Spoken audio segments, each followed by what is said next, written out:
It's a new year and a new beginning. Hello, everyone, and welcome to Triple Threat. And as Bender would say, we are back, baby.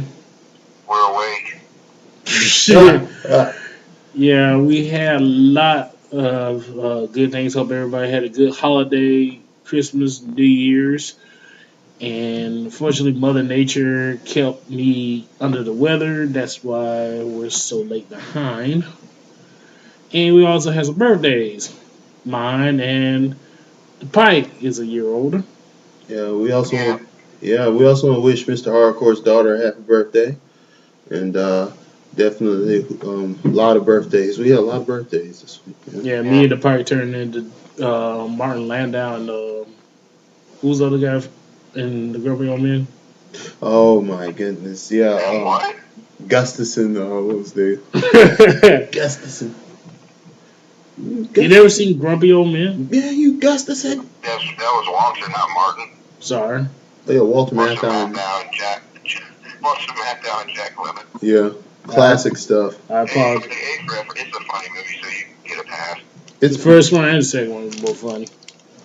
Okay, the first one is brilliant, and it's so funny. A few weeks ago, I was watching The Odd Couple. So You heard that they're gonna do another remake of that? on what? CBS at the Big Bang Theory, and I'm gonna check it out because it's got the two actors. I like the two actors in it, so Okay. Before we dive into the rest I of mean it's the, gonna come out after Big Bang Theory, so it's gonna be a hit regardless. I don't know, man. Well, you never know, but go on. But before we get into a lot of wrestling stuff that we got to catch up on, we got some entertainment stuff I would like to go over. Finally got around to seeing Guardians of the Galaxy. Ooh, But it take you like 6 months. Yes, it did. I'm just hating because I saw it opening night, but go I would ahead. never go opening night. Yeah, I went well, like the Thursday, like Thursday night. I yeah, never go to movies at night, but that was worth it. But go on. yeah, but for one who will not be named, the reason why I wasn't able to go on opening day, so fuck her. So, Con. so let's get into it. The movie was surprisingly great. I mean, Surprisingly.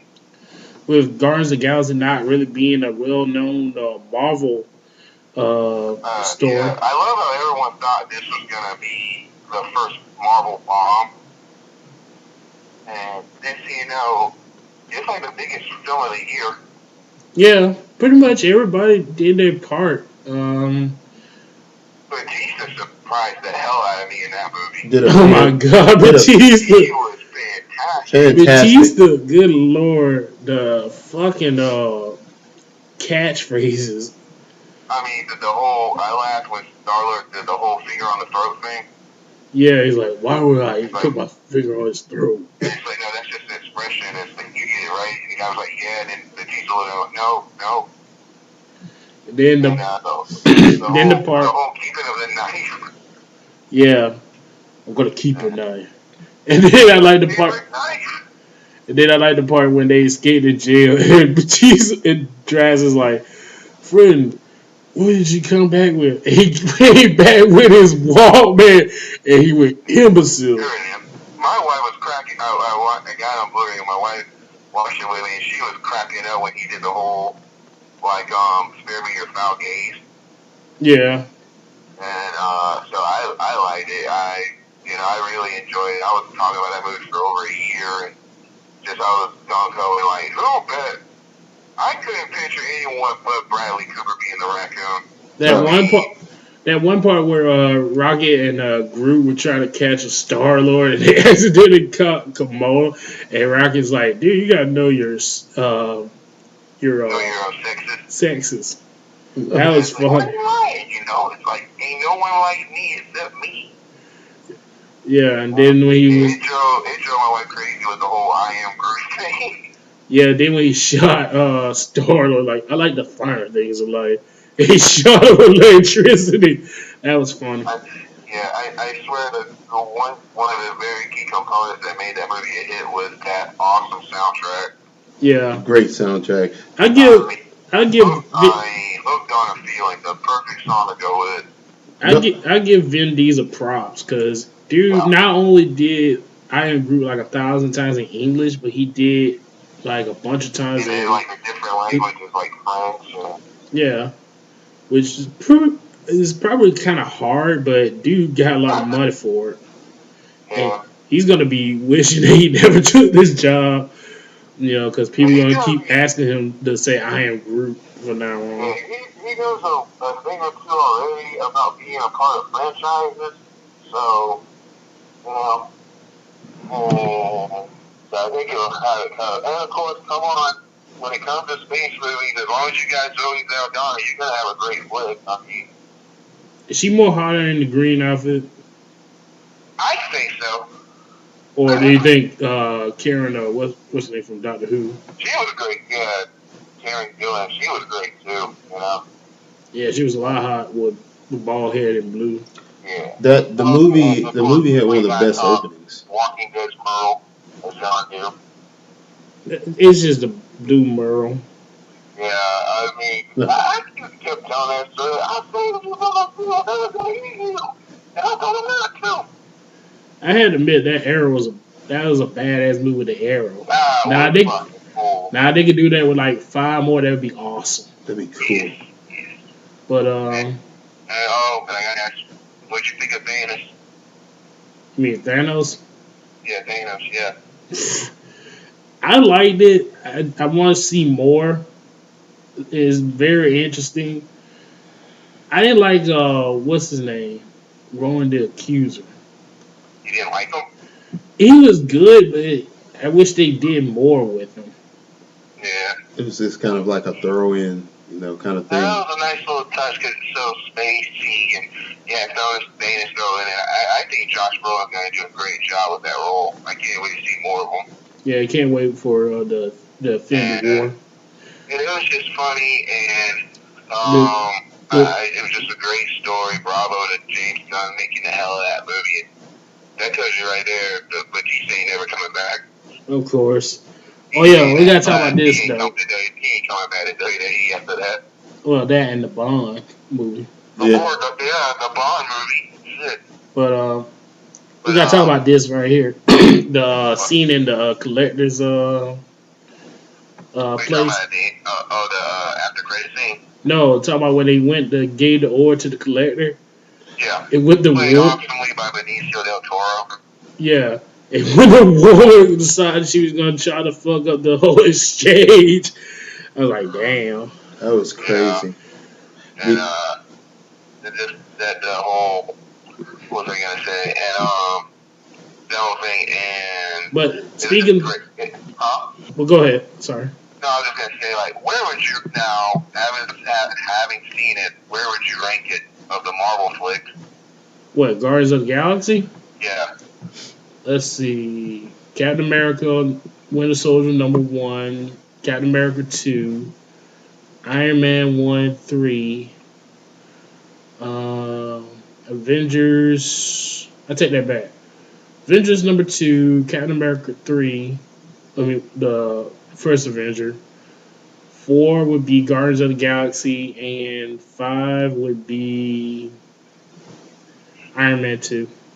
I'll probably do it because I love it. And I invested so much in it. Like Guardians is my #1. Then Winter Soldier.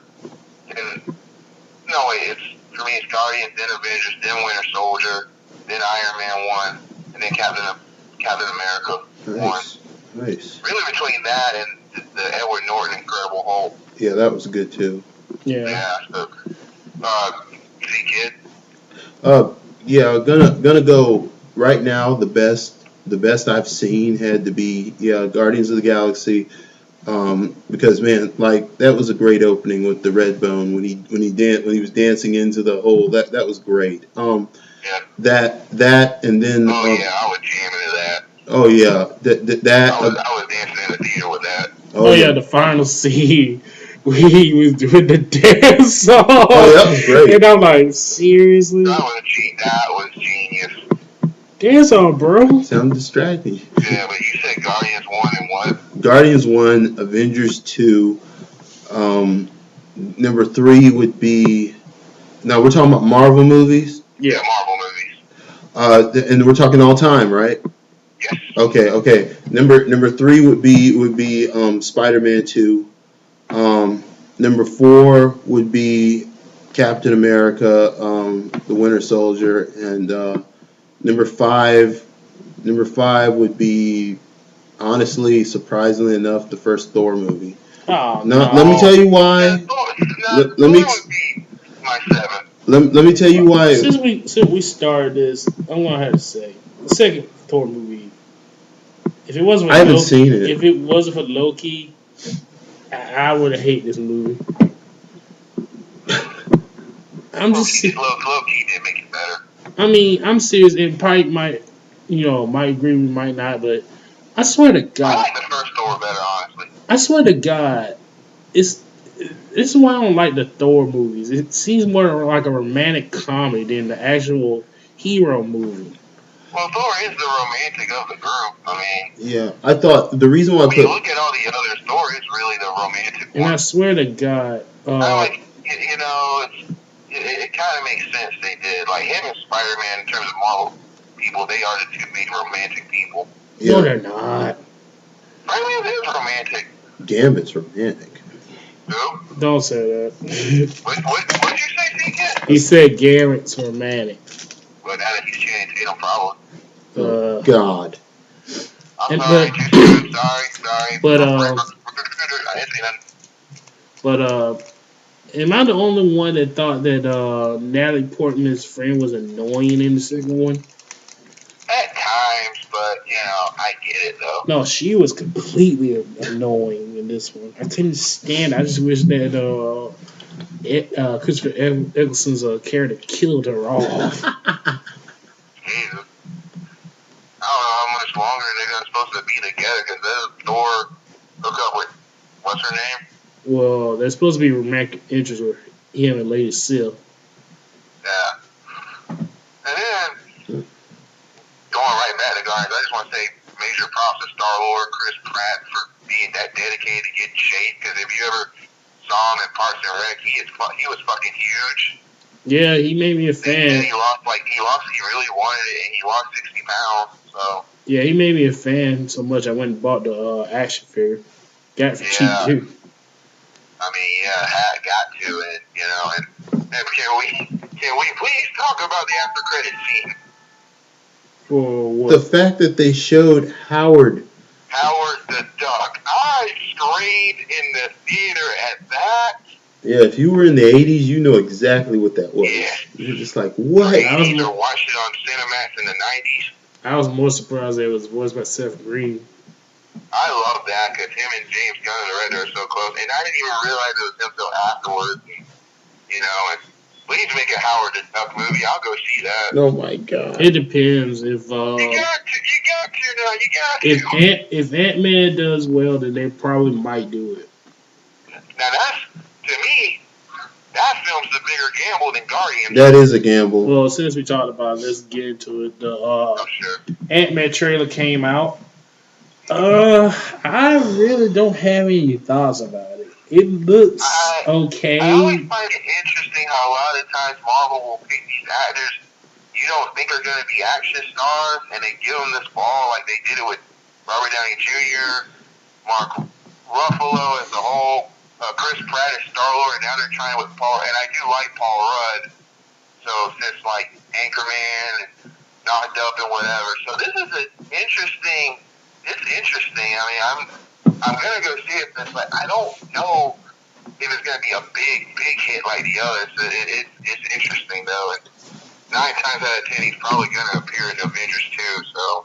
Yeah, my whole thing about it was the fact that I hope if the trailer didn't give me a lot. Like I hope the humor just is good, is up to par, because the humor is what really can save a movie like that. Yeah, I did crack up when he said, "Can we change the name?" Yeah, I mean it's all right, but I hope the movie has the right Marvel pacing. If it has the right pacing and the script is not, it's going to be all about what the plot is. If the plot is boring, the movie will fail. Yeah. Kudos to Michael Douglas for getting involved with it. I'm glad Michael Douglas is in a Marvel movie. It's awesome. Yeah. But isn't he like Hank Pym? Because it's just a matter, because now you heard Pacino wants to get in on this. Oh my god. Yep. He's like Al Pacino wants to get in one. Marvel movies have become sought after roles now, actually. Yeah. And they're fun. Marvel films are just fun. Yeah. And so, but do I think it will be successful? Yes. Will it be Guardians successful? No. But, you know, I don't think it's going to bomb, though. No, probably not. It may I don't think it's not going to do like Iron Man 3 Avengers Guardians numbers, but it probably might do along the lines of maybe first Captain America numbers. The numbers are going to matter especially if. I mean, they're going to play a part though. Yeah, especially if Marvel's able to crack this deal with Sony and get Spider-Man back. They're trying. They're saying it's pretty much open and shut right now for him to be in Civil War. So, and it's like Sony, like what Sony got to lose? I mean, really. As much shit they still getting for part of Spider-Man 2. I mean. Yeah. But they're having a field day. Yeah. Yeah. You know, it only gives me more excitement to see this Fantastic Four trailer. Oh my God. This is that is one of the most. Gonna be in the Super Bowl. That's one of the most dreaded things that they're coming out with now. Like somehow there is nothing that they can. They had the right cast last time. Maybe not the Invisible Woman. They had the right cast last time. It was just scripted so wrong. It was so badly scripted. Yeah. I mean, they just blew it. I mean, they didn't look over the material, and it showed in the movie that the script was just bad. They didn't study the character psychologies enough, because everybody knows that Doctor Doom never just goes directly into combat like that. He does everything he can to avoid combating all four of them. It didn't make sense. It made no sense whatsoever. And he didn't even have to be in the Silver Surfer movie. I mean, you know it's bad when Marvel kills off the original Fantastic Four because of this shit. I know, it's stupid. But anyway, guys want to talk about Netflix set a date for Daredevil, and the release date is April 10th. And, you know, surprisingly, I didn't even know this, but the dude that played Daredevil is the dude that was in Boardwalk Empire. Yeah. The young guy? The dude that played, you saw, was it like the second, was it the second season? He played the Irish guy that was with Nucky. Was it the second? No, it was third season. Oh, that guy. I know who you're talking about. He was at the end of the second season. He started falling for his wife. That's third. That's third season. You can't see him yet. Yeah, but I know I saw him in the second season. Yeah, but he was at the end of the second season. He was the one that killed the guy in the bathroom. Yeah, I saw that. Yeah, he's going to be Daredevil. Okay, well, let's see how he does. It's going to be very interesting. I mean, I don't have Netflix streaming at the moment, but I am seriously considering getting it back, especially with House of Cards coming back, and I'll definitely to see Daredevil. It has to be a hit, like, for what's in the future to come. So Daredevil really needs to work. You know, I want the others to come out as well. You know. Okay. So you know, like the other Marvel stories Netflix got.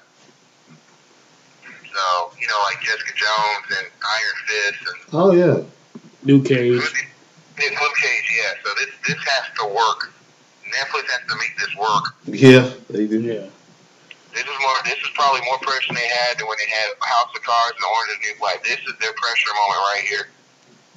If you fail with Marvel, you might as well be done. Yeah, it's much. You'll never work in this town again. Yeah. Well, now let's get into some wrestling news. Last time we were on air, we talked about the first CM Punk interview. CM Punk did a follow-up. It was a pretty good interview. Huh? People still talk about that interview. Was it like over a month ago? Yeah. Yeah. It was a pretty good interview, but I bring that up because Stone Cold and Vince did an interview. He had his podcast live stream on the network.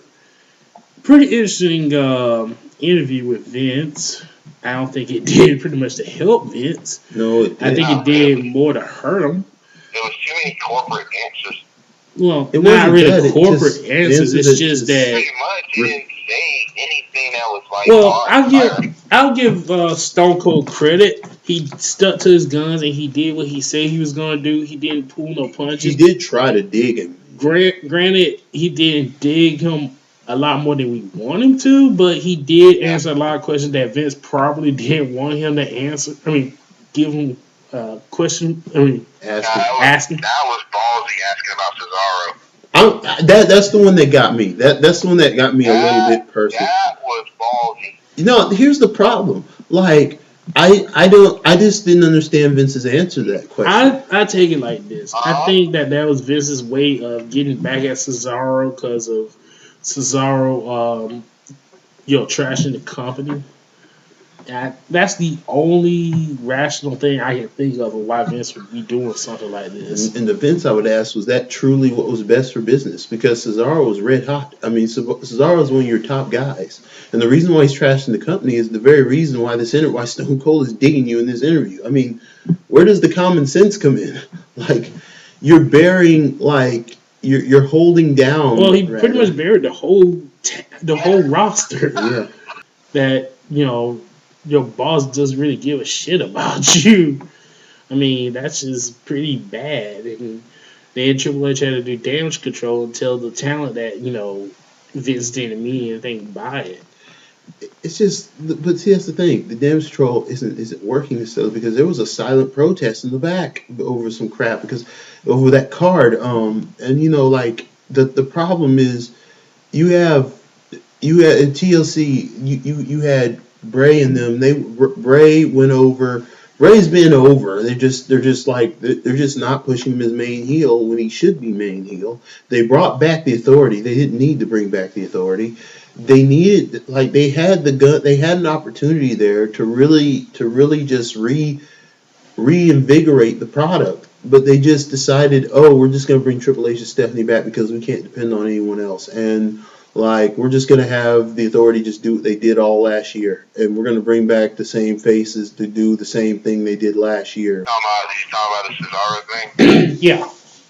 The brass joint. I mean, what more can he do? I don't get it. But it's like, Vince said he was missing something. Cesaro, seriously. Vince is going to up and say that he thinks that Cesaro is missing that something. Missing what?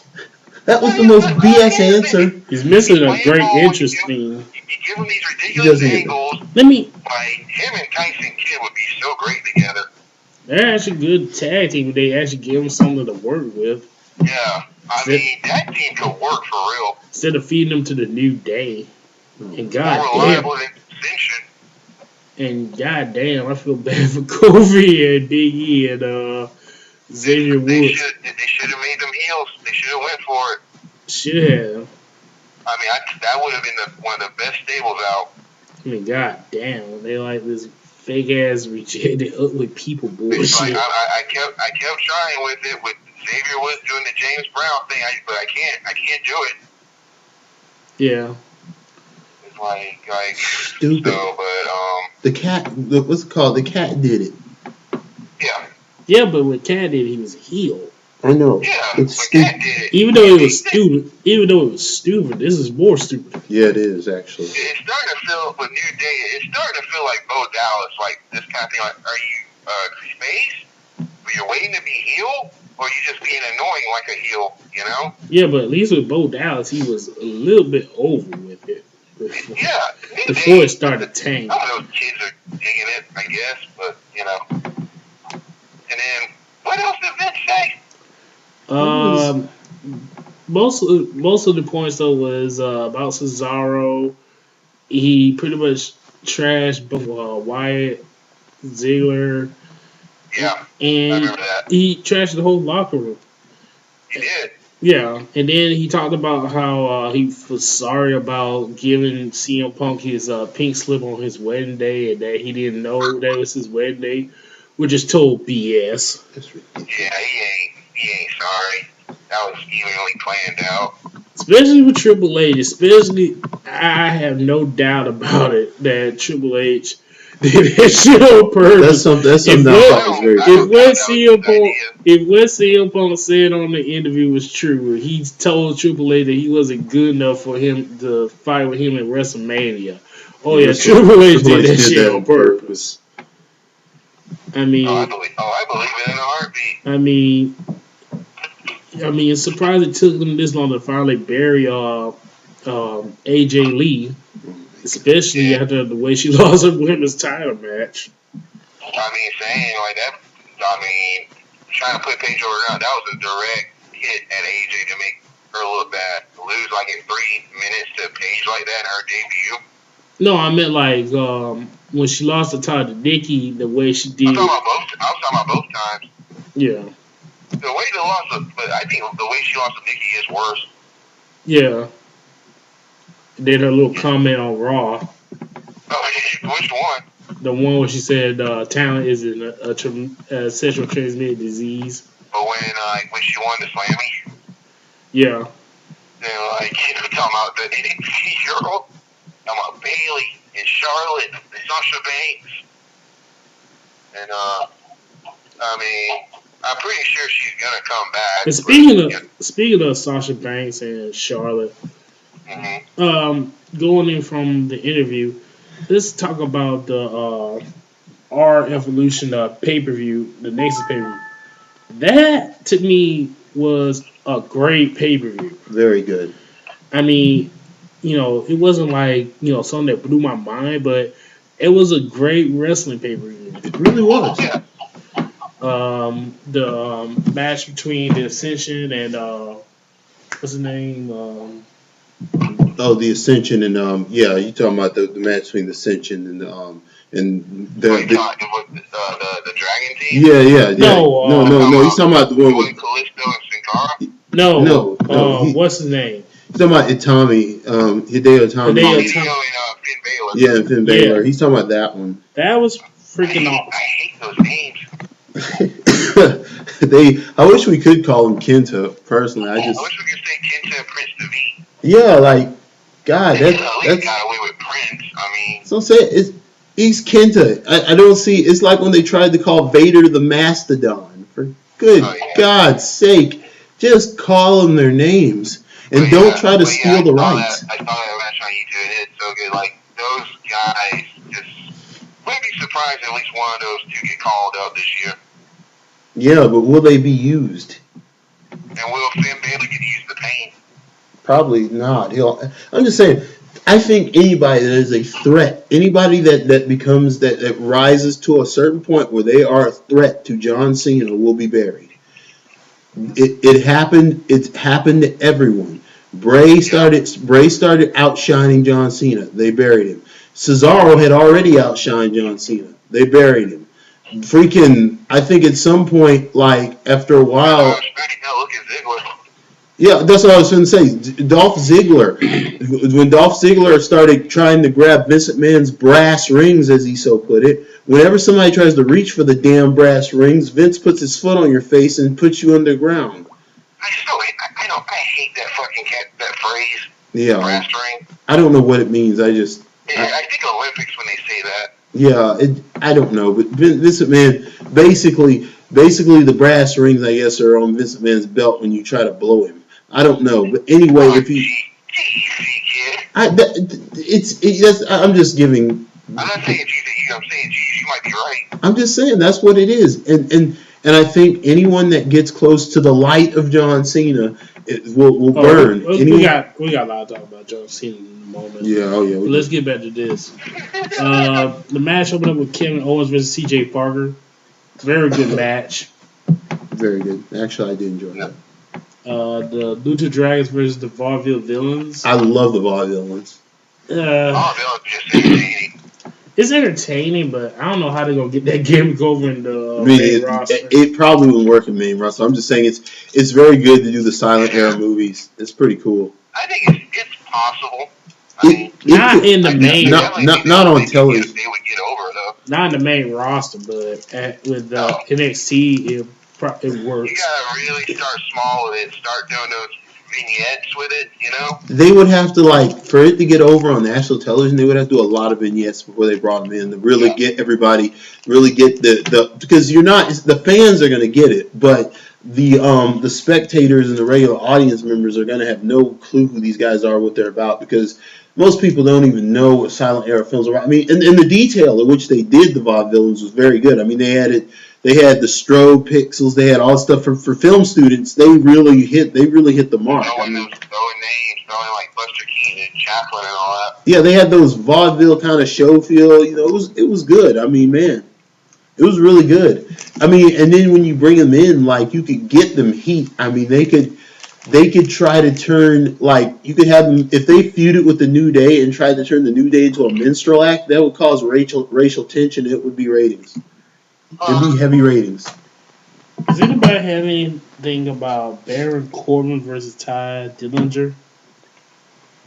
Oh yeah, that match. Baron Corbin's been burying people left and right. He's like apparently undefeated, and he's been beating people in like 30 seconds to a point where the audience tried to see if he'll finish them in under a minute, and they'll count down while he's wrestling because he's supposed to bury somebody. But then this Dillinger guy who's like this. I haven't seen him wrestle. I haven't seen him wrestle, but apparently he's some kind of chunky guy. I don't know how good he is, but apparently there's heat there. Apparently. I don't know whether they look like they could tag team. The way they were looking at each other, who knows? Okay. Next match was Sasha Banks versus Charlotte. Damn good women's match. That could have main evented Raw. Should have been a little bit longer. It should have been. That could have main evented Raw. That's how good it was. Did like that shirt that Sasha Banks is wearing. Didn't kind of like the cornrows though. I don't know why, but that's just me. Yeah. But it was a pretty good women's match. Should have been a little bit more longer. And main event, Sami Zayn versus Adrian Neville.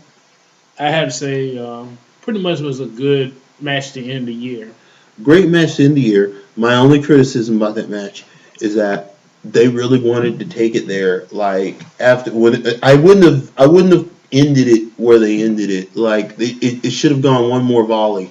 They should have had one more. They needed to go one more. They needed to take it one more step, and that it would have been a masterpiece. But the opening was that opening of that match was beautiful. That first opening chain was insane. I mean, it was so damn technical. It was like Jerry Lynn RVD. It was like freaking American Dragon, freaking Regal technical. That was ridiculous. Yeah. And Sami Zayn won the title. Yeah. So about damn time. Yeah, and those are the defense set up Kevin Owens and Sami Zayn. Pretty obvious. Of course. But at least it'd be good. Now I bring this up. If you're very familiar with them in ROH, you know this is gonna be a fun feud. Oh yeah, I saw that shit on YouTube, especially that spot they did with the ladders, and dude almost killed Sami Zayn.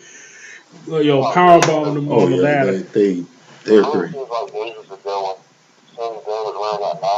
But the reason I brought that up is to prove that WWE can put on decent pay-per-views. I mean, compare that to what we got at Survivor Series. You know, you can understand why the locker room was worried. Well, you gotta think WWE cannot put on good pay-per-views. Apparently, their subsidiaries can. And when your subsidiaries can put on better pay-per-views than your flagship show, that's not good. That's like really bad. And when people from your subsidiaries come to your flagship show and they expect to be able to strut their stuff, but they can't. I mean, look what happened when OVW started to become popular. Oh, they buried the crap. WWE, they totally pretty much killed it. They torched it. Of course they torched it. Yeah, because it got mad at everybody was saying that OVW was better than SmackDown Raw. They were saying that what's his name was undermining the writing staff. They were saying that he was like what was his name? The guy I forget his name. He was in WCW. Oh, God. Never mind. But the actual person in charge of the promoter, Danny Davis, wasn't it? Yeah, they thought he and DeMorris were like were like undermining the writing team on Raw, and they thought they were undermining the SmackDown writing team. And I was like, that they started making accusations like that all of a sudden, like, because now they feel threatened. You know what I mean? Now we have to point fingers. You Well, know. I mean, it's just sad because, like someone said before, it seems like now with people being called up and you see how bad. I mean, we might as well add this into it. The Ascension when they made their debut on Raw a couple of weeks ago, people got mad because they took a shot at LD and Demolition, mostly LD. Even it was so bad that even Lance Storm said that he was pissed because they took a shot at LD. Listen, I love LOD. I respect LOD for what they did. You guys gotta understand they're heels. I mean, I don't think they made anything bad about it, but it's character driven. It's not real. I mean, yeah, I know that Hawk has passed away, but it was just to the character. It had nothing to do personal with Hawk or Animal. The issue with Ascension, the reason why they're being buried right now is because not because of the way, not for the reason that other people who come from from the undercard from like NXT do, not because they outshine anyone. I feel like that first match, I watched the entire first appearance. They were weak. They didn't it didn't get over. You could tell they just weren't present. Like I've seen them on NXT. That team did not show up. I don't know whether it was the fact that they were told to tone it down, or I don't know whether it's the fact that they were just nervous. But they were off. They were way off. And that first match, when you make an appearance like that, when they debut you on national television like that, you gotta go harder than that. I mean, they seemed sluggish. Like when I watched that it just wasn't impressive. And that's nothing we haven't seen, and that's why I think that's why they didn't get the pop that they were hoping for. And I think that's why Vince is now picking up the shovel on them now. I And mean, but what do you think about their promo against Leisure to Do? Do you think that they went a little bit overboard? I mean, that's the business. I mean, that's been more credible if they were actually good. It'd be, yeah, like I said, it all goes back to their debut. Like the people watching NXT know what they're capable of, but when they put you out there, it's like, okay, you fight in this regional coliseum in some province of Rome, and you're a big freaking star like in Gladiator or whatnot. But if Maximus had showed up to the arena that day and got put in the fight with the Warriors of Scipio or whatever they are, and he didn't come and he didn't like just change the whole script. Like they were supposed to lose and die, but if you're gonna go in front, if you plan to make it, you got to sometimes you got to break the rules and change the plan, man. Especially if your career is on the line. It's your first night on Monday Night Raw. You have built to this moment. There is nobody in the back that could tell me anything that's gonna make me not go out there and risk my job to become famous. Because that's the thing, they can't, if they had done what they were supposed to that night, if they had gone out there and busted their tails and been on point, been focused, and I don't care if they told me to soften up. If they went out there and just did what they wanted to do and got over, they're not going to fire you because it's been proven. Yeah. Let me do a little booking. Yeah. What they should have done that night was after the Usos got the title back from Miz and Sandow. What they should have done is when the Usos were celebrating with Naomi, they should have came in and they should have started kicking the Usos' ass. Yeah. They should have started beating them down, and then left them laying. That's what they should have done. That would have been something that would have been better. Like the soft execution of their match aside, that would have helped. Like you have to do something to make us feel something. What's the point of having the Usos stand there? They won the titles like 2-3 times already. Yeah, it's like so. It's not gonna hurt them that they get beat down after they won the belts. I mean, it would have made a better statement for the Ascension in that promo. Yeah.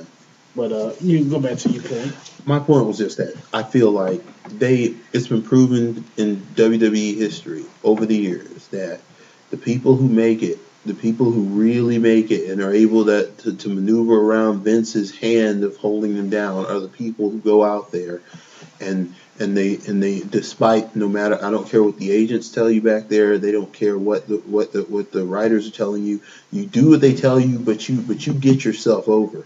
You don't what they tell you to soften up, you don't soften up. You go out there and you do exactly what you did on NXT because that's what they want. That's what they want to sell. And if you don't do that and you go out there and you perform the way they want you to, it's not going to get over the way they hoped it would, basically. So what Ascension should have done is gone out there and been the Ascension. I don't know if it was, and if they weren't told to soften it up and they went out there and just were nervous, that's their own fault. But my thing is, they're not going to fire you. Not if you get over. If you get them, if you get that rating spike, if you can get them that rating spike, they'll probably just give you a slap on the wrist and then they'll just bring you back the next Monday. I mean, that's exactly what would happen because you're making them money. It's basic economics. People go out there and they get all damn nervous about, but Johnny Ace told us not to do this. But he told us to soften up. Oh my goodness, Kevin Dunn's telling us to cool down. Oh my God, like we don't want to get fired. We don't want to not be invited back. Screw that. You want to make the company money. Like that's your job. You go out there and you do what you normally do because that's why they brought you there.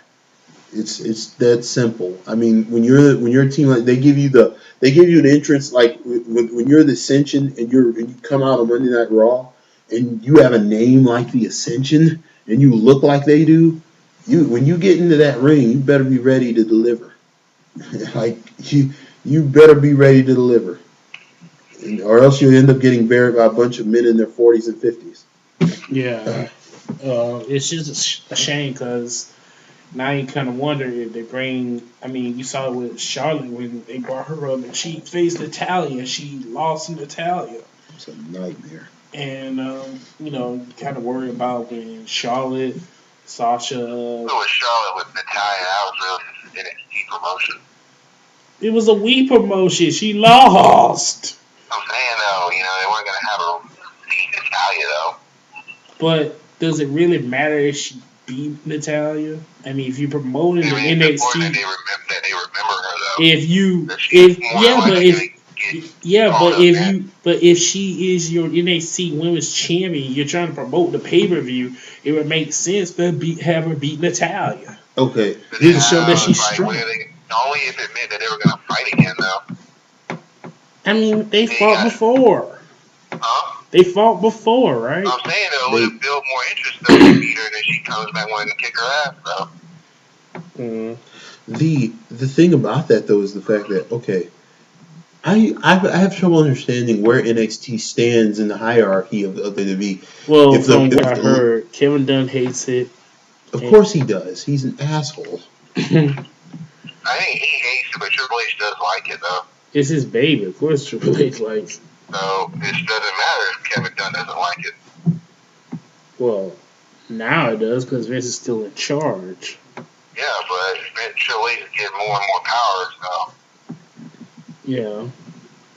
But, look, all I'm saying is, WWE has the tools to make a better product. They just need to do it and, just need to stop with all the bullshit. As we will get into with Raw in a few. Because, boy, we got a lot to talk about. Everybody want to get into the review of the Paul Heyman DVD? Okay. I haven't seen it yet. Well, I've seen good show. You guys go ahead. Alright, all I gotta say is, for all you wrestling fans that haven't got this yet, you need to go out and get it. It is worth the $20 to see this DVD. It's like one of the best It's one of the best DVDs ever put It's out. right up there, if not past CM Punk's DVD. It's right up there with it. Yeah. What about Rise and Fall of ECW? That was good, but it was rivaled It's by kind of like a continuation, yeah. but for Paul Heyman's side of things. So I would add this on to it. I like Foley's. Foley's was good.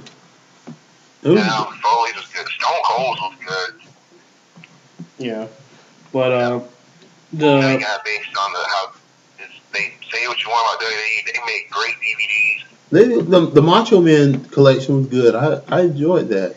Yeah. Like, that's one of the few things they get right is their DVDs, especially the documentaries. Yeah. Yeah. But the Paul Heyman DVD goes in depth about Paul Heyman's life. It talks about his parents. It talked about his when he worked at Studio 54. Yeah. Breaking into the business. He was a hustler. Yeah. He really lived up to his name as, the Heyman Hustle. Talked about his time in, I think it was NWA. Yeah, when he was WCW he worked as everywhere. a photographer. How he from what I seen of it, my favorite part was when he impersonated Dusty Rhodes. Oh, that was great. Yeah, that was we great. talked about how he snuck into the meeting, and Dusty pulled him aside, and Dusty asked him who the hell was he.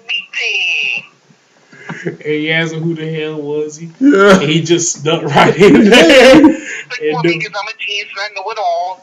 He's like Dusty Rhodes. But he talked about a lot how he got the wrestlers in the Studio 54 and used to promote.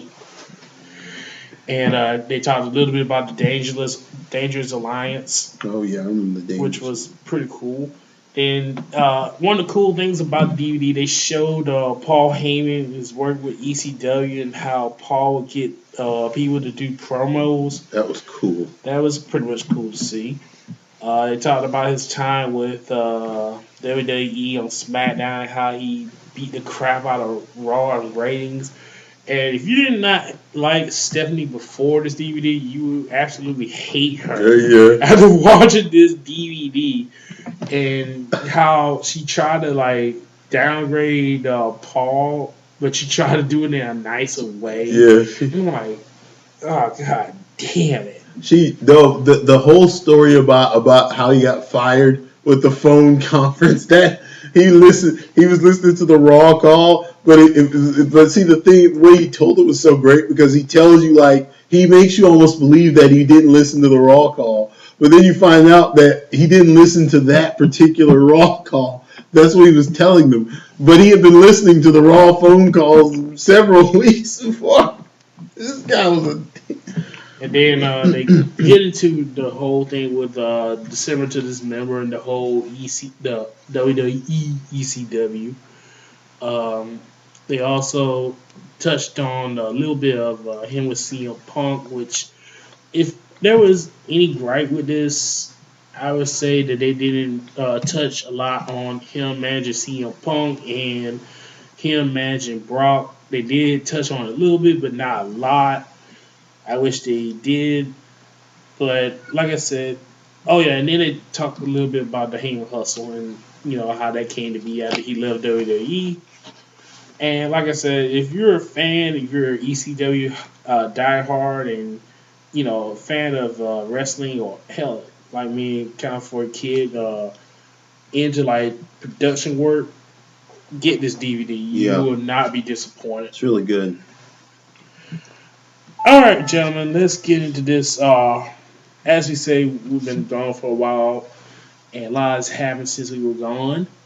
The Triple H and Stephanie came back after the New Year's. I think it was the New Year's episode of Raw, which had Edge and Christian. And shout out to Edge wearing the Sami Zayn shirt. That is a cool shirt. Yeah. I'm just saying, that is a really cool shirt. All those Canadians are going to stick together, Yeah. So, they did a cutting edge peep show. That's still weird to say. where Edge and Christian got beat up, and Seth Rollins threatened to curb stomp Edge, which I gotta say that was the lamest. Yeah, I didn't like It it. was just it went on too long. Here's what I gotta say about Seth Rollins. Seth Rollins is a great wrestler, and Fantastic if you wrestler. cut down his promos is good, but he has to go on and on and Yeah, on. It well, drags. it wasn't so much. Here's the thing. I would have been able to buy the length of it if it weren't for now. And also, The thing that made it corny was John Cena. no, here's another thing before I let you finish. Okay, so what we said the writers that John Cena and Edge hated each other. That's what They I'm saying. never liked each other. If you watch their battles, he hates Edge. Edge hates him. They were never friends. So why in the blue hell would he come out and save the guy? Yeah, there was no It would have been build. better They if they did did. that. They had to placate to the fact that he said he respected him at one point. But still, there's been Fine. so much It made no build. sense, but That feud was it's so Raw, personal. so It would have been better if they did it with Christians because Christian been on the show longer than Edge has. But anyway, the promo was done badly, and so John Cena said that the authority was back.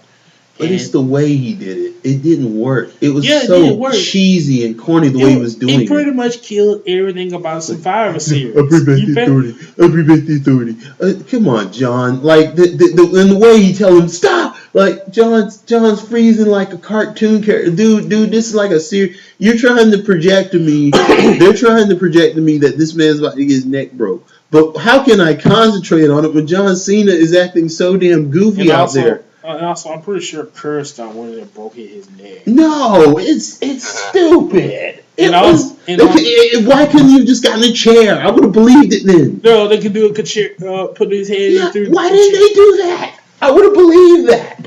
And so they pretty much killed everything about Survivor Series. And Survivor Series was only there just to introduce Sting, and everything else was just bullshit. Yeah, it was. And then at the end came the Authority. Not even seconds after this thing was over, they come out, which was stupid. I'm like, couldn't y'all just wait till the next episode? They could have waited till the opening of the next episode. I was wondering about that. Why did they come out then? I'm like, why then? That was just so poorly done. It was just like, God, guys. I mean, come on, Triple H, you should know better than this. Yeah, dude. Like, what was up with that? And so, like, the next week, they had a celebration with John Cena, and they fired Ryback, Ziggler, and Eric Rollins. 2 out of 3, I don't really give a shit, but Ziggler, yes, I give a shit. Yeah. But that was so poorly done too. And then the next week on Raw, when Cena comes out, instead of being depressed or sad, and the dude was happy as hell. That makes sense. What the fuck? Like I said, John just was not on his game. I mean, he was bad acting all the way through this angle. You know you're bad when our friend Adrian's son, and I apologize, Adrian, I apologize to your son. I think he's like 5, 6, or 7. If I'm wrong, I'm sorry, Adrian. But you know your shit sucks when a fucking young kid can tell that it's bullshit. And it just was a really, really bad. It was goofy. It was just too goofy. It was like John's freezing like he's playing the stoplight traffic game out there. He's like, someone's like, stop, and then John will stop, freezing, push. I was like, oh my God, this is the stupidest thing I've ever seen. Why can't he just stop instead of just freezing up like that? It looks so goofy. It looks so silly. And you got Edge in there. No, nothing that really could threaten to break his neck. I mean, like, come on, Seth. Yeah. You're wearing wrestling boots. You're not even wearing shoes. Come on, man. Then they had John Cena go through the ringer. One was he was put in a lumberjack match with all the villains were surrounding the ring, and good match, but lame finish as always. But so we get to Raw, and it's the reunion show going up to the Royal Rumble. Let me say this: um, at contract signing was pretty good with Brock, John, and Seth.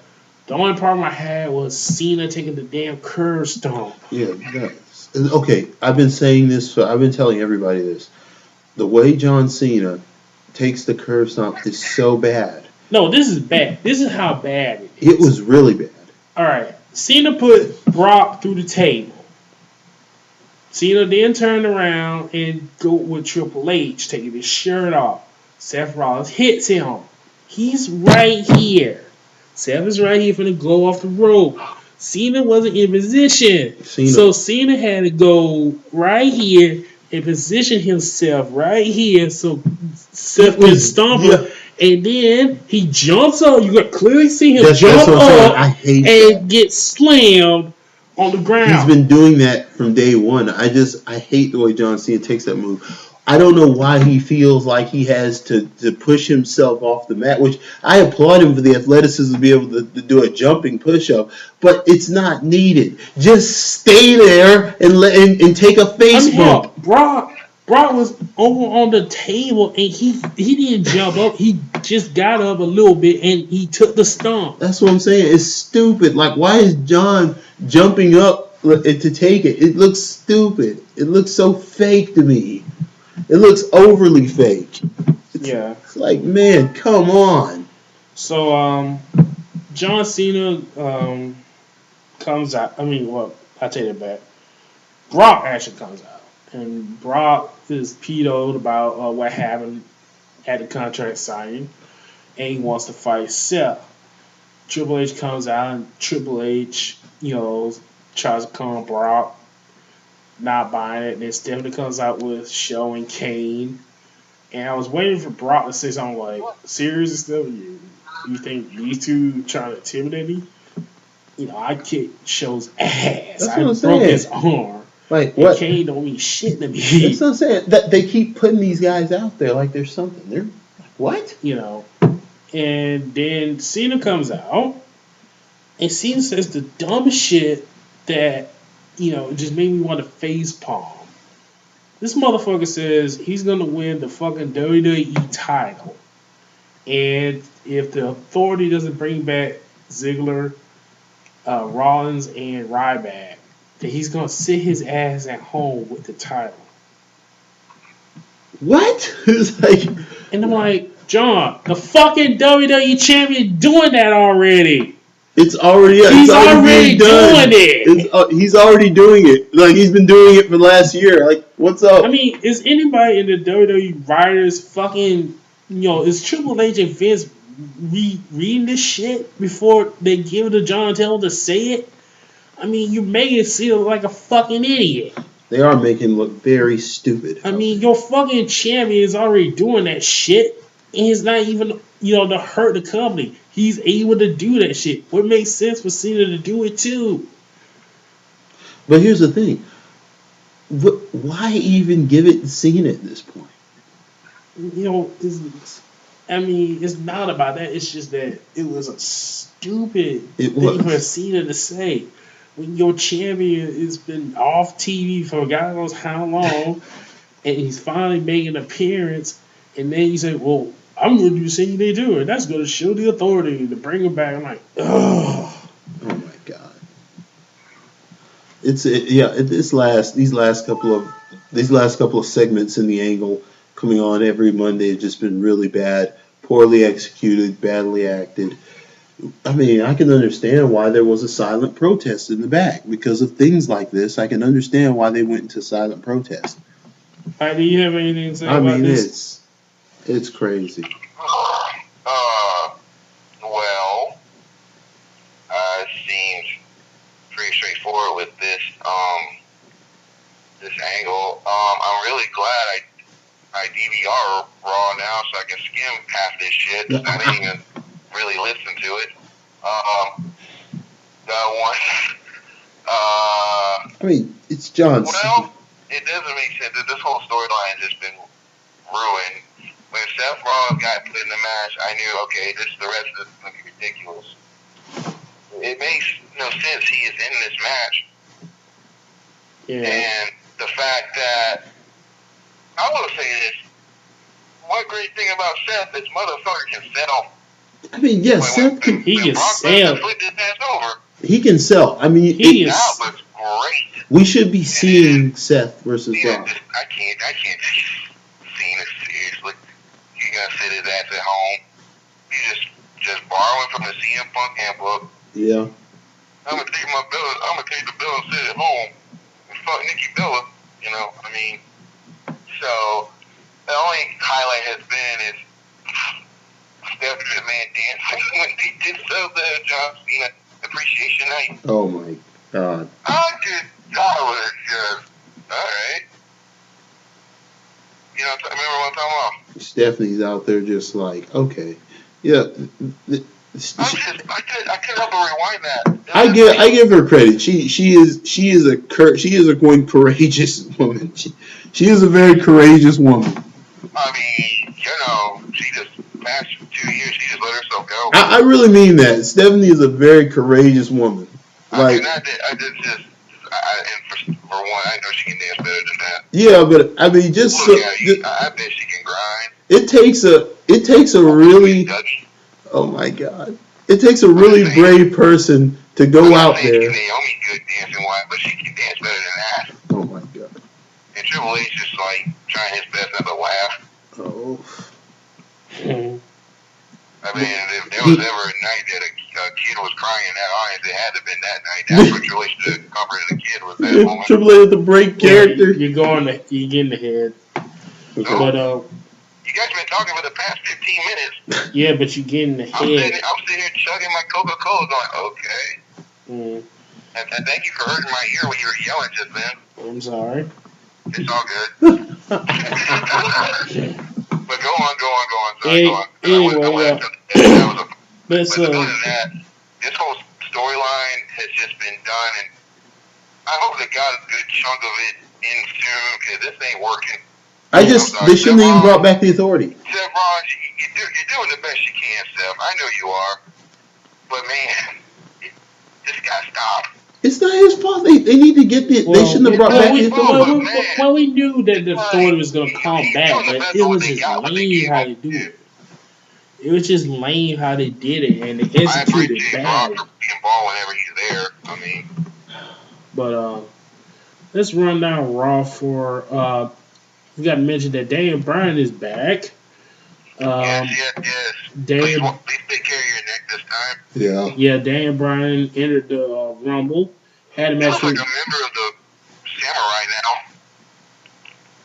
Well, it's like, bro, you gotta trim that a little bit now. Well, I mean, that is almost too much hair. Also, I forgot to mention. Was anybody else? Now is the damn samurai sword, and he'd be set. Yeah, he would. Also, I forgot to mention when we did our Evolution, when what's his name? Himoto. Yeah. Just say Kenta, man. Yeah, Kenta. Yeah, but Kenta got the dude up for the go to sleep. Was anybody else marking out? Oh, I loved it. Of course. I loved it. Yeah. Yeah, Mr. Hideo Itami. Then he hit the flying knee instead. We don't want to say Hideo Itami. Yeah. Kenta. But anyway, Dan Bryan had a match with Barry Wyatt. Match of the night. These two can work. All the time. Yeah, Wyatt wins the match out of Kane interferes. Let's see. Then they had a stupid panel with Hogan, Flair, and HBK about who's going to win the Rumble. Then Hogan and HBK looked like they were going to get into it. Then Show came out. Show talked shit about how old they were, which is kind of funny since I think Show is about the same. I mean, yeah, he ain't really that far off. Yeah, that's kind of dumb that he would come out there and do that. Then Flair tried to go out the Show and got knocked out. He should round up. Yeah. kind of funny how HBK didn't do shit to help. Like, Sean. he Later. didn't want nothing to do with this bullshit. It was Sean. I don't see why Sean didn't do And it. then Roman Reigns, late as hell, come out of the crowd and attack Show. Just as the Show pretty much destroyed Flair. So you're not doing him any favors, WWE. Dean Ambrose versus Baddies, Barrett Hubaitis returned. Also, while we were gone, and became the new IC champion. Him and Ambrose had a good match. Then we had Big E and Kobe versus Tyson Kidd Cesaro. Like I said, Tyson and Cesaro can get over and they give him some good stuff to do. Yeah. This one was a few weeks ago, but how cool is that when Cesaro lifted Big E's big ass? Yeah. That was That excellent. was great. That was really great. Paige, Then with Adam Rose, just weird. yeah, we'll get into that later. Paige and Natalia versus Summer Rae and Alicia Fox. I'm begging you, Booker T. I'm begging you.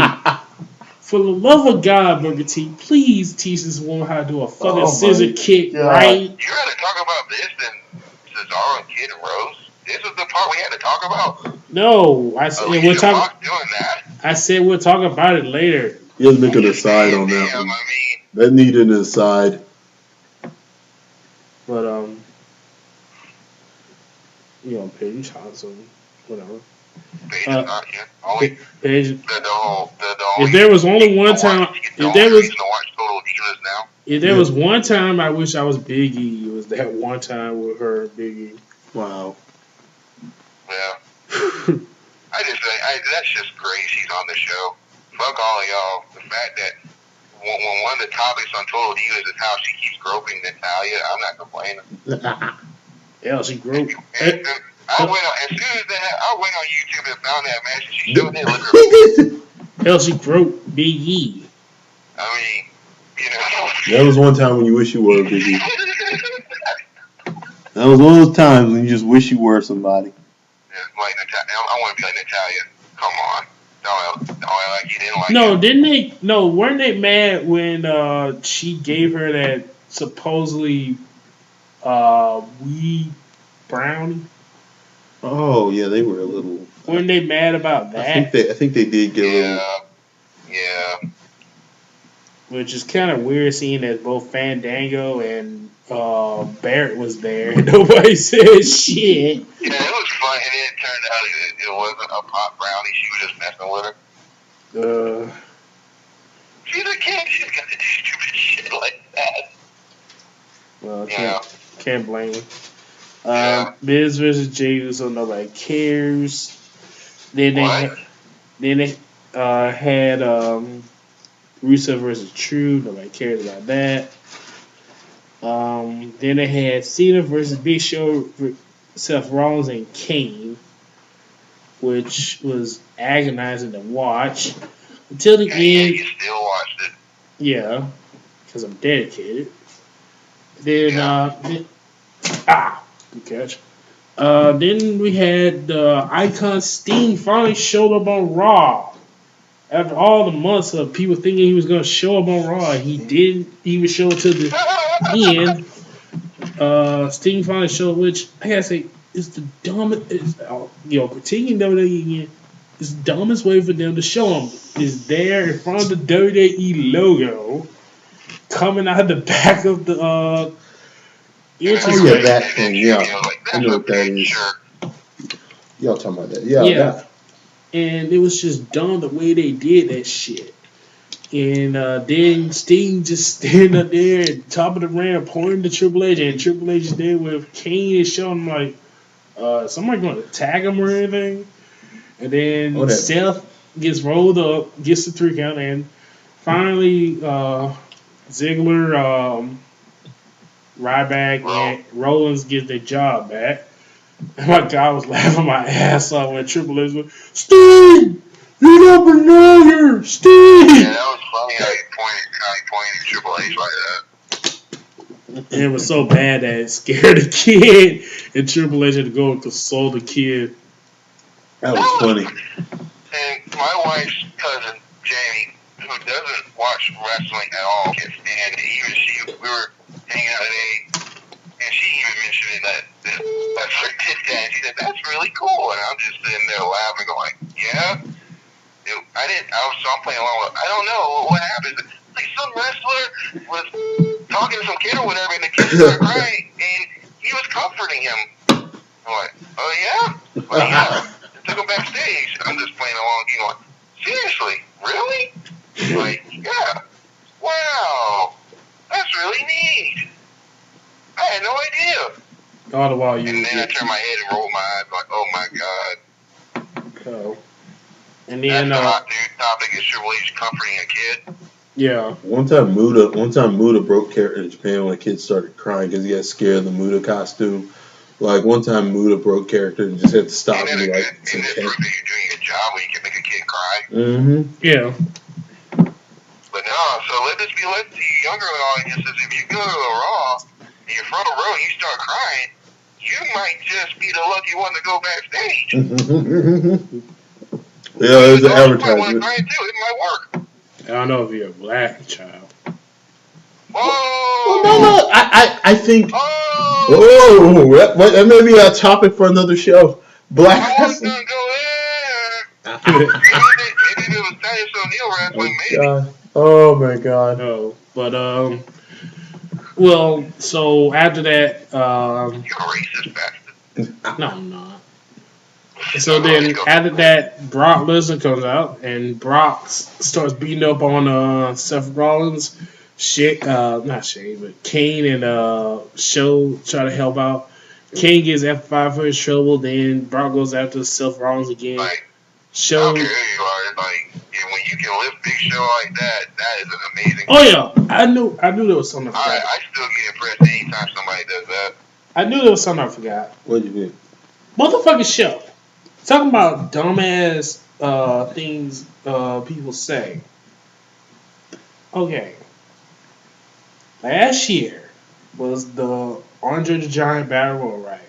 Yeah. What happened at the end of it? Oh yeah, the when you talking about when Cesaro? Oh, he came down and walked. Yeah. What did Cesaro do? He picked up Show, threw him over. Yeah. Thank you. Motherfucking Show. Stop saying that shit about people not being able to pick you up when goddamn Cesaro picked you up by himself and put you out. Very true. Within a year. Very true. God damn it. Nobody watches the product. But here's the thing. Like, it's not even that Show. Ryback lifted him before. I don't know. This has been going on for people have been lifting Show for years. I'm just saying. You got Cesaro. You got Brock. You got Cesaro, Brock, and then Roman Reigns that night when he kicked him out of the ring. Cesaro, Cena, Lesnar, The Rock. The freaking Rock. I don't know Rock. Yeah, The Rock has happening. Yeah, and then there was also Goldberg. Goldberg did it. Goldberg did it several times. He did it when he came. Nobody remembers Bill Goldberg just throwing him all over. Bill Goldberg picked him up several times. But like I said, nobody watches the Rise. It's like, make sure you can't be that credible like that. You can't anymore. Yeah. So when the number has surpassed 4 people who have carried you can't say that anymore. Yeah, some of these dudes are like Herculean. Some of these guys got real muscle, man. So you got to pick your ass up. I see what you did there. You think Roman Reigns could do it? He did it. When they did that segment with the he didn't pick him up. He knocked him out of the ring over the top rope. He pick him up.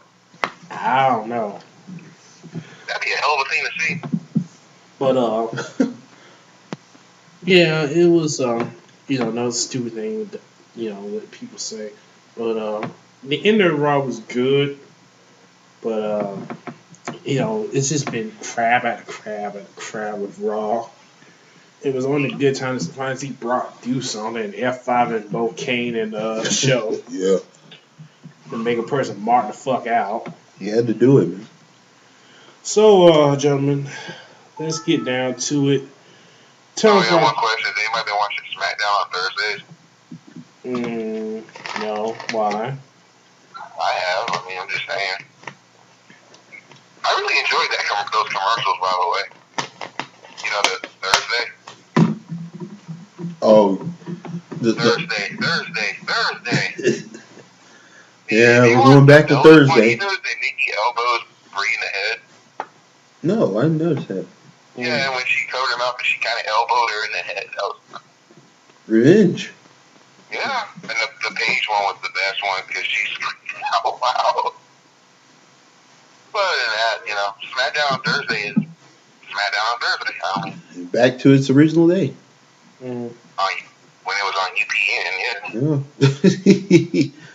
Oh boy, I remember that. SmackDown, UPN. Those were the days. Oh yeah. Back when it was Batista and Taker and Ed. Oh God. Okay, moving on. Go ahead. Okay, time for our Royal Rumble prediction. Let's start off with the pre-show match, 6-man tag. The New Day versus Tyson Kidd, Cesaro, and Adrian Adam Rose. What's wrong with you? I've been off for a few weeks. I'm off my game. Aren't all 6 of these people in the Rumble too? I guess so. Before we make this prediction, does anybody remember that Charlie Brown camping movie? Where he went camping? It has a point. Nobody saw that one? I saw it. Yeah, you remember that song, It's a New Day? It's a new day. Stop it. Yeah. You're a ballsy young man. I know. No, that's racist. That's It's racist. a new day. Oh yeah, before we start the predictions, a little news that broke this weekend. Justin Gabriel quit the WWE. Yeah, and they announced it today, and so me personally, I like Gabriel, so I was pissed, and they haven't been using him, and I should have known it was bound to happen, and it pissed me off because he was so good, and he'll be on Impact before you know it. Yeah. Well, we shall see. It sucks, man. It's like the only Nexus people still there is like Brian Barrett and Darren Young, ain't it? Yeah. Yeah. Oh, and Ryback. I don't think they want to add. Oh, and did they fire Slater? Is Slater still there? Nah, the charges that he was that he had gotten a warrant for, they dropped. Oh, okay. So no more ban on the. So no more 1-man ban on the run. Oh, so they didn't fire him yet. No, I told you to jump. They need to fire him and get McIntyre back. I told you the charges were dropped. I'm saying they need to fire him. I said they need to. Yeah, you can't stress it enough. I mean, CJ, you got what I was saying, right? Oh my God. Well, Don't you miss McIntyre? Yeah. Well, good luck with that. But goodbye, Justin Gabriel. I'll play you on the video game. Yeah. And maybe I'll see you on Shark Week again. Oh yeah. Maybe now you can be on Sharknado 3 or some shit. Oh my God. Are they really gonna make a third one? Yeah, they are making a third one. Oh my God. Oh my God. Very, very quick little trivia. Did you guys know my dad was watching the first one when I went home one night? And he was watching it. He was seriously watching it. I actually, this summer, I DVR and watched both 1 and 2, actually. Oh my God. I just wanted to see the Subway guy. Isn't they launching those explosives into that thing? I was like, oh my God. That is one of the worst movies I've ever seen in my life. It's the greatest B movie. It's like a C movie. That's why it's brilliant. It's so bad. It's a hit. Yeah, it's like a C movie. It's 2.5 men. That's what it is. Yeah. Is there such thing as a D movie? No. Why not? It's a D+ player. Oh my goodness. Woo. Jesus.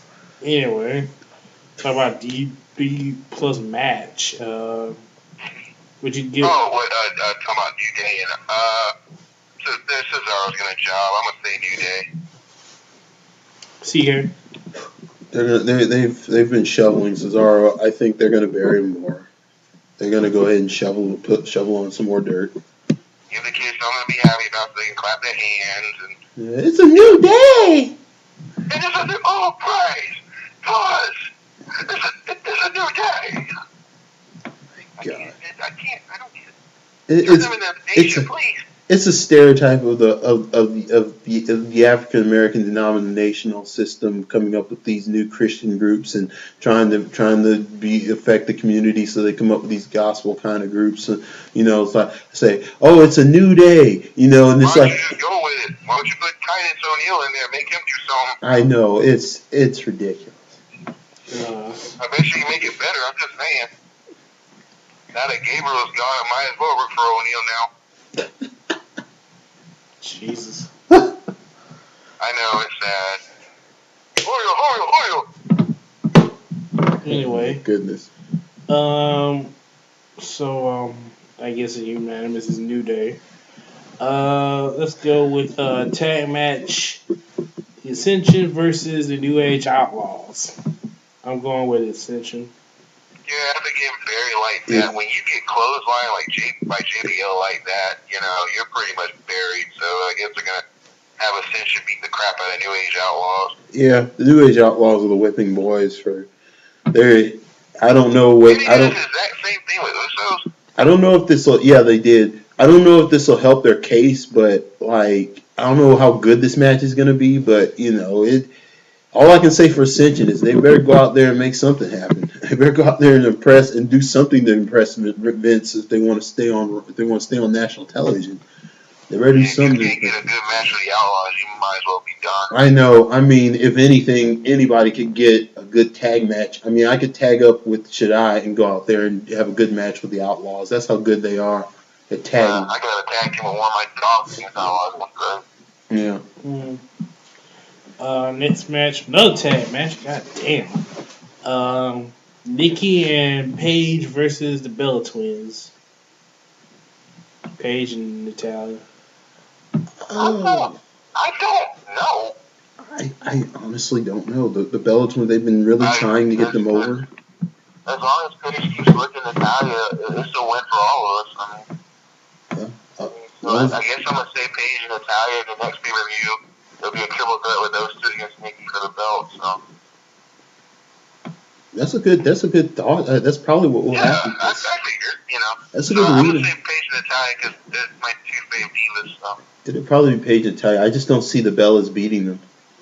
Nah. Okay. Another tag match. God damn. I know, right? That's a lot. It's like, who did this? Teddy Long? Who made this? Who made this? Did Teddy book this? You know I did, player. Teddy had to book this. Well, tag team title match for the tag team title match for the tag team championship. Tag team title match for the tag titles. Thank you. Well, you didn't have to say for the titles. You said it. Tag team title. Tag team title. Whatever. Usos versus Daniel Sandow versus Mizdow. They shouldn't even taken the belt from them yet. Yeah, I don't know why. Like, what was this would have been perfect for the Usos to win it back tonight. So it makes no sense why they went that route. That doesn't make sense. Seriously, has this whole Mizdow thing getting freaking old? I don't think so. The way they've done it, Mizdow playing ball, it's just been one of the very few entertaining things. Quick mark up. That was so cool seeing him dressed like X-Pac on Monday. Wait, that was him? Who you thought it was? That was Mizdow as X-Pac, and they told him that's my stunt though, and he tried to do a click Wolfpack thing, they wouldn't let him, and then he renamed me Kevin and said, "What kind of show are you running here?" And Joey's like, "I'm so ashamed." Shit. So again, one of the very, very, very few funny moments on the Raw reunion. So bravo to that. Kevin Nash, so glad you're back, and the charges were dropped.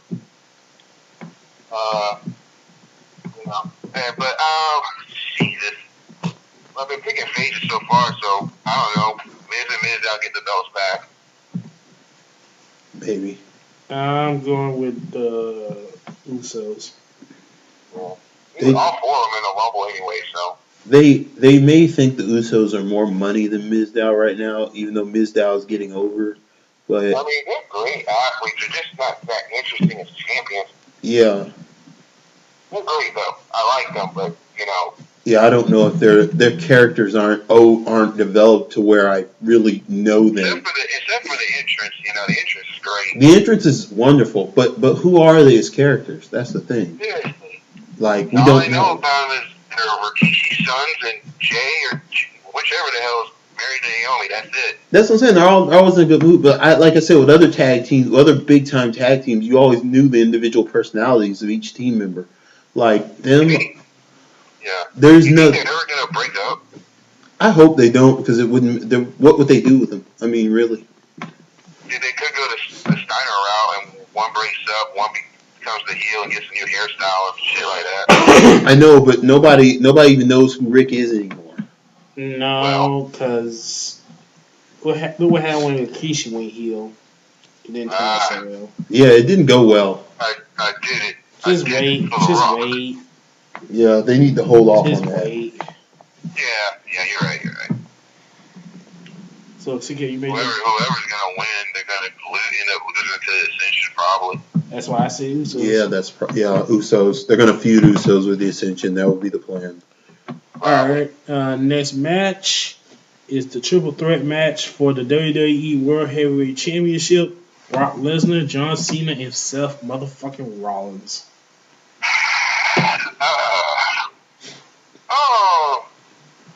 Really depends if Brock's even gonna show up for Mania. He has to. I really don't want to say Cena. Well, he has to because his contract's all the way up to after the Raw after Mania. Even if he does, he might either gonna be title match, it's gonna be a special match. I mean, but if I had to take a shot, probably Brock. I think Brock's probably gonna win. I'll say this: I don't know who's gonna win. I can't even begin to guess who's gonna win this. I'm not gonna call him Mulligan, but I'm gonna say this. Don't do it. No, I'm not calling Mulligan. I can't possibly call Mulligan on this. Somebody's going to win. What I'm saying is, like, the point is, okay, if you want what's best for business, what would be best for business is to let Brock win.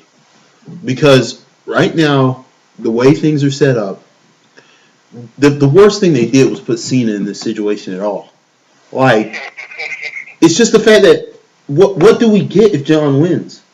I got that thing. There's no point in John Cena winning this. There's not a single reason for John Cena to win this, not business-wise or otherwise. Just more excuse we can say, the champ is here. I'm just saying, John Cena's sales are not going to drop. Just he has number 16. He has no purpose in this matchup. No. What would be? They're ready to mark that shit out. There'd be riots in the streets for that shit. Would be worse. What's worse for business if John Cena wins? What's best for business if Brock wins? What could be an anomaly is if Seth wins. But with the authority still present, it's just going to be like a boring same old the corporate champion thing going on. There's no point in either Cena or Seth winning this. There's no story or business point for either of them to win this. I think the best business decision would be to let Brock win.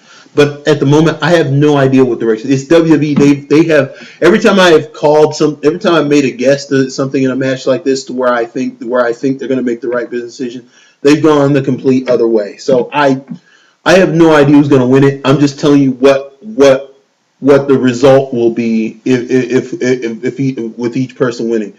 John Cena wins, nothing will happen. It's ridiculous. Nothing. It would be the worst case scenario. Seth Rollins wins. It'll be all right, but it's not really gonna do much for the show. Brock Lesnar wins. We can carry this to Mania and actually get a better challenger. I mean, possibly. I mean, we could actually maybe get a good match out of it. But right now, there's no point in either Seth or Cena winning this, and I'm just gonna have to wait and see. I don't know. I really don't know who's gonna win this.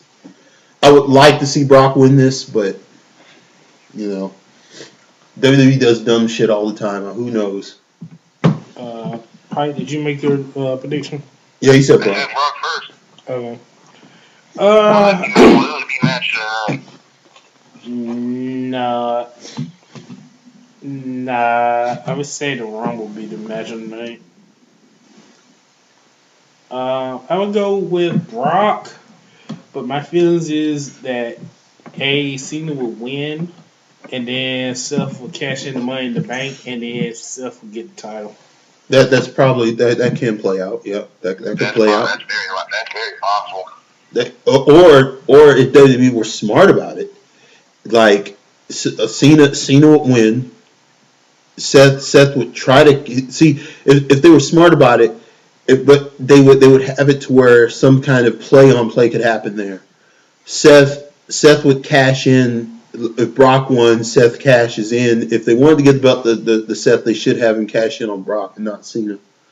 But because that would be a good match, Brock and Cena. I mean, what's it called Lesnar and Rollins would put on an excellent match. That would be a good match.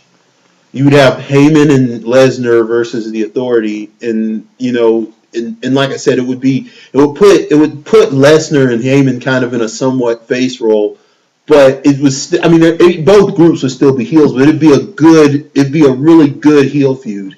It would be a really good heel feud heading into Mania because you have someone who has the power. Paul Heyman now has the title, and Brock Lesnar. He has a wall against the Authority, and the Authority wants to put the belt on Seth. Well, what happens when the person who you're supposed to be backing me and my client Brock Lesnar, and yet you're trying to put this young Seth Rollins over on our champion's money. There becomes a great argument there, and there becomes a great program there. Backstabbing, a battle of total underhanded backstabbing between Stephanie McMahon, Paul Heyman, and I mean, you couldn't get any better than watching Triple H and Stephanie feud with Paul Heyman and his group and the Heyman guys. It'd be gold. It'd be TV gold. I mean, man, that joke would be funny. But they're not going to do that. They're going to give the belt to Cena. It's going to suck. Pike, your prediction? For what? For the Rumble? For the whatever. Yeah. I just told you, I think I'm sorry. All right. you're working too hard. Main event. The 2015 Royal Rumble match. All right, guys, this is how it's going to work. We're going to give our final four. Okay. We're going to get our second runner-up, and then we're going to get the person that we believe is going to be the one going to WrestleMania. So instead of one surprise, we do three surprise. All right, you go, Pike. I'm first. Okay. Who's your final four? All right. Okay. Well, my number four, the least likely but surprise, when I am going, I think really, I got my main pick and runner-up. My least surprise win, and bear with me when I say it, again, very unlikely, but Stardust. And because I've been wanting Cody Rhodes to win this thing for like 3 years. Yeah, you have. Yeah. And finally and because it's already starting that Goldust might be retiring soon. We're going back to a producing role, and I give so much respect for Cody Rhodes and what he's doing and at Stardust, and he'd be my fourth. Number three. Number three, who would I think? I'm not going to say Miz here because usually I would say Miz. I'm not obviously Miz is a pick, but I'm not going to put him in this. Number three, Ambrose. I think he's doing what they give him, and he's been having great matches. I definitely think he's going to be huge this year. And if he's not going to win tonight, he's probably going to get Money in the Bank. Maybe, yeah. Maybe. Now my runner-up, Daniel Bryan. I think Daniel Bryan would not be surprised at all if he won this thing. Well deserved and fantastic as long as he take care of himself. Definitely would not be mad if he won and got that WrestleMania moment again. Number one, my pick, God help my soul. I'm going to go for it, and I'm going to say Roman Reigns. And I think it's going to come down to at least him and Bryan being the last three. And I think Roman Reigns is probably going to break his own record of eliminations. And I think they want him to be the number one guy, and I think this is going to be the moment. So I'm going to say Roman Reigns, Daniel Bryan runner-up, and 3 and 4, Ambrose or Stardust. That would be just so great if Stardust got it. But also be great if Miz or Miz now got it. But other than that, there you go. Next. Okay, you're looking at right now. Of course, I guess my surprise pick was going to be like Ms. Dow Sandow. That was going to be my surprise. And your two, like, as far as I was saying, I would have said Daniel Bryan as well, and he would have been my third. And because I see him in the Final Four, he would have been my third. My second runner up. Probably really looking, Ambrose. I would have picked Ambrose for my second runner up, of course, but I mean, I think we understand that, you know, the thing about it, I don't think he's ready for the main event. I really don't, but they obviously want him there because they think he's ready, but he's not. I've seen his promo work. I've watched this guy. He's not quite ready yet. But they're probably going to let Roman Reigns win it. They're going to let him win it. They're probably going to give it to him, even though I don't think he's ready. But they're going to give it to him. You know, it would be Roman Reigns. It's going to be Roman Reigns probably. With all likelihood, I'd say 85% chance it's going to be Roman Reigns. Maybe 90% almost. 85, yeah. 85. It's almost 85% shot. It's going to be him. Yeah. Well, my pick would be, let's see. I would put Ambrose on there, but with Daniel Bryan coming back, I don't think they're going to have him in Final Four anymore. So he's kind of like my runner-up. Somehow I think Cesaro is going to be in the top 4. I don't know why, but I think so. Maybe just for the heel. I did it completely wrong. Number 2 would be Rusev. Oh. Ooh. I think they'll. I didn't think of that one. That's courageous. I think they put. I think they'll just put him in just because they need another heel. They may put him in there. Yeah, I think he's gonna probably do some. Yeah, probably be in there the longest. Yeah. He may. Yeah. Number 3, Roman Reigns, because he is over and he might win the thing. I hope not. For the same reason the California Kid said his promos suck, and I just think he needs a little bit more time. That or managers, one of the two. It's not even that. It's just also like I don't think he has enough. I just don't think he has enough arsenal in the ring yet. Like as far as he can deal with. I mean, he can deal with the power play style of WWE runs where they run heat. You know, he can run ropes. He can do all that. He can. But if he gets in there with anybody that's going to like try to work him that is over because they're a good worker, he's gonna have some problems because like he can. I've seen him counter technical with power, but he's not as crisp as he needs to be main event. He's not as smooth with it as he needs to be main event. Even if you're a power guy, you gotta know how to actively work a chain for a guy who's strong enough to hold you. I mean, he's gonna have some issues with that, and he's not as polished as he needs to be main event. And to be main event, you have to be able to talk. You have to be. Even Benoit learned how to talk. I mean, you have to be able to talk. I mean, you can't say his name.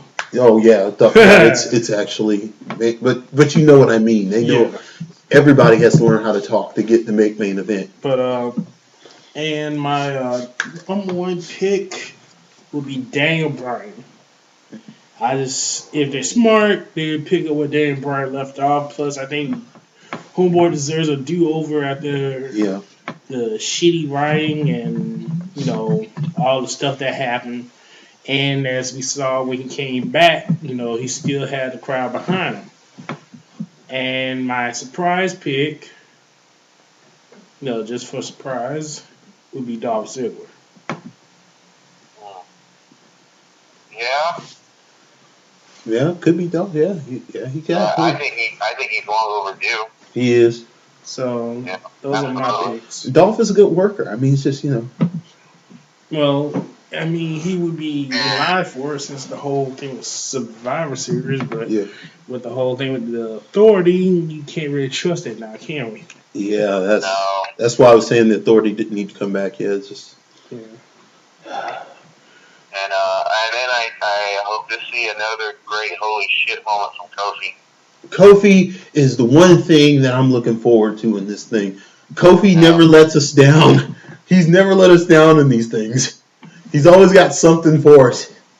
This guy, I hope he does win the big one day. He needs to. I mean, I wanted him to be a surprise. Honestly, I did, but then I thought, no, he's gonna have a big one, then get eliminated. Yeah, they would never push him. Did you hear they said, I think they said 2 NXT guys are gonna be on there? I hope so. I hope they can throw a Tommy in there. Throw Ken in there. They said one of them is Adrian. Oh, good. I think I heard Adrian and Sammy. Ooh. I don't know if it should be Sammy. I don't think it should be Sammy, but maybe not. Maybe not him, but they could put. I mean, if they want to put. Yeah, they could. I mean, put Neville in there. I think he's ready with any of them right now. Yeah, we should see. And then here, also the crazier that Dudleys are going to be surprise entrants. Well, I don't see that. I don't believe what I see with all the heat that Bubba Ray had, especially with Triple H. You never know, man. Huh? You never know. God, the Dudleys come back. Well, didn't Triple H say that he wasn't taking any more people for TNA? He says that, but you never can take their word for it. Yeah. You really can't. I'm very intrigued to see surprise entrance here. Yeah. But with that, another Triple Threat comes to an end. I'd like to thank you for joining us. Please subscribe and leave a comment. And I thank California Kid and the Pipe. I watch Destination America channel now sometimes, so Yeah. And next show. It's Well, next show we'll talk about TNA's debut. I mean, it's just stuff for the Impact. It's like, what the fuck is this? This is one of the worst channels I've ever seen. I mean, except for when the Hardys are fighting the Wolves or the Beautiful People are there, I'm like, what the fuck is this? This makes the ID channel look like fucking FX. Oh my goodness. Is that bad? None of the shows are interesting. Yeah, well, we'll get into that next week. We'll also. I mean, it's not Lifetime bad, but like I said, we'll get into it next week. I'm sorry, I just had to throw that in there. We'll get into it next week. We'll also talk next week about Wrestle Kingdom 9. Definitely. And the Bullet Club. We gotta talk about the Bullet Club. Yeah, we can talk about that. Yeah, we'll talk about that. Yeah. But for now, thank you for joining us, and we'll see you later. Peace. Don't forget to tell them to subscribe. I already said that. Now tell your friend. Bye.